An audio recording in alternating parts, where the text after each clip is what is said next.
അവരെ DP ഒക്കെ വെച്ച് അവര് കമന്റ് ഇടുന്ന ചേട്ടൻ സ്ത്രീകളാണ്. ചേട്ടനും വിഷ്ണുവും മലയാളിയും കോളിലാ. പലവരും പല ഇത് വെച്ചിട്ട് ലൈവ് ഇടുന്ന സ്ത്രീകളാണ്. പല ഫോട്ടോയും അവരൊക്കെ കുട്ടികളുടെ ആണെങ്കിലൊക്കെ ഇതൊക്കെ സ്ക്രീൻഷോട്ട് എടുത്തിട്ട് വല്ലവടെയും വല്ലവന്മാർക്കൊക്കെ അയച്ചു കൊടുത്ത് എന്തിനാണ് ഇതിന് നിൽക്കുന്നത്? അതൊന്നും നല്ല രീതിയിലൊന്ന് പറഞ്ഞ് മനസ്സിലാക്കി കൊടുക്കാൻ പറയും. ഊളക്ക് ഉം. Third rate. ഒരു വാക്യാന്ന് പറഞ്ഞത് അതിന്റെ ഒരു ഇതിൽ കാണിച്ചൂടെ?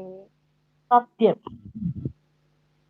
അതൊക്കെ കോമൺ സെൻസ് ഇല്ലാണ്ട് കാണിക്കുന്നത് ഇത് തെറ്റല്ലേ? ഇതൊക്കെ കാണിക്കുന്നത് ഒരു പെണ്ണുങ്ങളിപ്പോ ഒരു ലൈവിൽ വരിക അല്ലെങ്കിൽ അവർക്ക് ലൈവ് കമന്റ് ഇടാൻ പോലും അവർക്ക് പേടിയല്ലേ? നമ്മുടെ ഫോട്ടോയില് ഇതൊക്കെ എവിടേക്ക് എത്തുന്നത് പേടിയാവില്ലേ? അല്ല ആരെങ്കിലും ഇത് ചെയ്യോ? ഫേസ് ലൈവ് വരോ ഈ കണക്കാണെങ്കി? എന്താണ്?